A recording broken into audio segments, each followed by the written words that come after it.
All right, welcome everyone. As I mentioned, this is our May 2024 CIR chat. I am your host, Diana Cruz, the CIR Program Manager.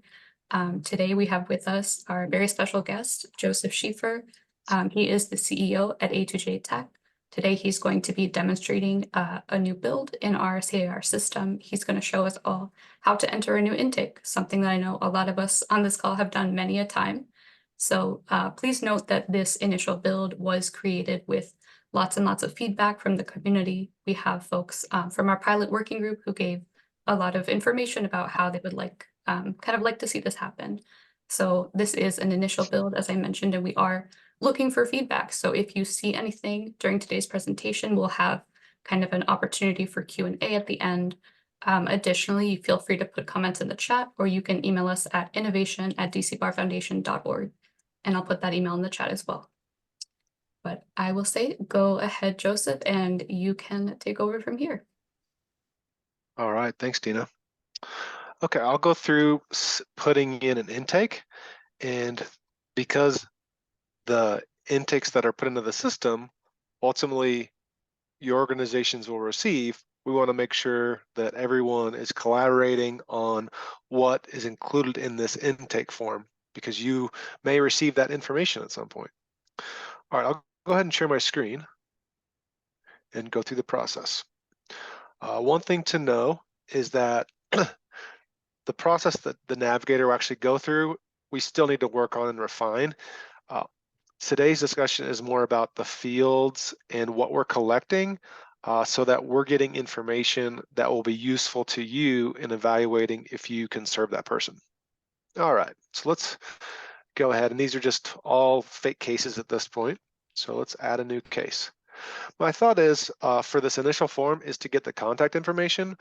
When we did some testing and conversations with people in DC, they often would say that they wanted to provide their contact information right away so that if they got disconnected, they could be reached again. So I thought that was a good approach, is let's get the contact information and we'll create that intake, and then we can fill in the other information. Also, I know when people talk about their legal issue, they may be a little scattered in terms of how they talk about things. And so once you fill in the contact information, then you can easily navigate between the different sections. All right, the first question here is the language, so that we can get the person to someone who speaks that language and can talk with them. And the next is the consent. This consent question, and I'll make this a bit bigger here since this is a little small, that's going to go through the consent that the information can be shared with other providers who may be able to help them. We're still working to fine tune that language. So I'll click here. All right. And let's just say we're going to be Tim today, and middle name is going to be Roger, and last name Jackson. Okay. And here I'm going to put in Tim Jackson at Gmail, and I'm going to make a typo just to show you how this works if an email address is not valid here, so I won't put in the .com. And then, is this person safe to email? So we can say, yes, it's safe to email them. And then we have a phone number. So let's do 123 123 4. And I'm gonna make an extra digit in here, again, to show you if something is not valid, it will alert the person when they've created it, and they can go back and fix it. And the reason for that is the person won't be getting email updates or phone calls because the number is not correct. All right, do they consent to text messages? And then if they consent to text messages, is it safe to text them? So we'll go ahead and choose safe for that. Is it safe to call them? And is it safe to leave a voicemail? Now we'll get their street address information. Let's just say 11 Main Street, Unit 20. And we're going to put in Washington. And then the state or jurisdiction will default to District of Columbia, but you can change that to other states. And zip code. And is it safe to send a mail to this address? We'll go ahead and say safe. All right, so the concept here is, okay, what is like the base information to go ahead and start this new intake? And we could make it shorter, we could make it longer, but my thought is just to gather the contact information, and then we'll go into the other parts next. Any questions at this point? All right, I'll keep on rolling. Let's save this. Let's save this intake. All right, so now we've created this intake. We've got Tim Jackson here. And at the top, we'll start to go through these other questions, and we have the contact information here. Now we see invalid email address, okay? Invalid phone number, because those doesn't have a .com and this has one extra digit. So when we fix that, it will then not show those alerts. Here's the contact information. All right. And again, the flow as far as how the navigator actually talks through it, I'll leave that to the professionals like Dina and Ashley. But this shows the functionality. So let's say best way to contact is going to be by phone and in the afternoons, date of birth, and let's just say 111990, and race, let's say American Indian or Alaska Native, gender, let's say gender non-conforming, any accommodation needs, and maybe there's nothing there. Now I'm gonna go ahead and fix this, put in the .com, because I realize I messed that up, and oh, I accidentally fudged a digit there. So we'll fix that. Let's go ahead and save. That should clear up those alerts. Okay, so now I have basic information about this person, and those alerts went away because now they're valid. We'll go into legal information next. Here is where the navigator can put in brief information about the legal situation. So let's say issue with landlord. And they could write as much as they would like there, put in any existing case numbers, any court dates, and they can choose if, whoops, if domestic violence is involved. So let's just go ahead and say no and discard. All right, let's put this back in. Issue with landlord. Okay, and we're gonna say no here. Okay, so here's my information here. And then in order to line up the potential providers for this person, we need to select a legal issue from the list. So we'll go ahead and go in here and we'll say housing. Okay, and then this is going to be a landlord tenant issue, and it's for the tenant. And let's say it has something to do with the conditions. Okay, save that. And if the person had multiple legal issues, you could add those in. Okay, and then if I wanted, and this gets a little bit down to the road to making the referral, which will be another CIR chat, but you could go in and click into these different aspects and see the providers. So in the taxonomy of legal issues, it goes area of law, and then legal issue and legal sub-issue. So we could say, okay, who provides services for tenants in DC? Click on that, and we see these different listings. And if we wanted to, we could drill into those to see more information. So that different conversation will be how we determine where that referral gets made to. So we have a legal issue here, and then we may have that adverse party, such as the landlord. Let's get that added in. So let's say it's a company, and they are the landlord.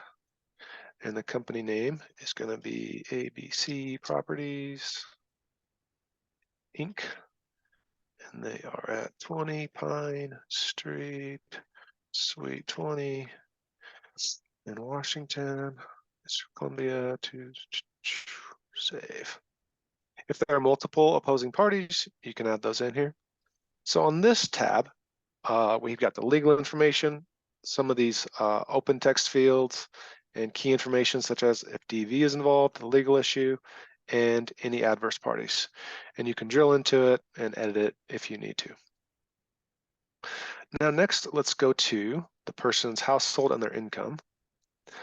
All right, click edit here, and let's say they have some income and they make approximately $2,000 per month. And we'll go ahead and save that. So this will calculate their income. And then as you add the household members, all of these numbers at the bottom, so kind of like if you're familiar with accounting, where at the bottom is I guess the bottom line, the total, at the bottom will be those amounts. So let's add in a household member. All right, so let's say we have a son, and his name is John. I don't even know the last name, but let's say Smith. And this is my son. And the date of birth is going to be 1/1/2010. All right. And he doesn't have any income, so I don't need to put anything in there. All right, so now I've got one household member two total, so I've got one other than the applicant themselves. So two total household members, total income of 24,000, and a federal poverty guideline percentage of 117. I'm trying to work on a way to get those other digits out of there, but it's been tricky for me.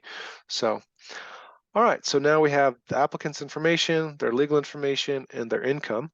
The next thing that I'm going to be working on adding into the system is the benefits information. And what we're largely using is the Landlord Tenant Legal Assistance Network form.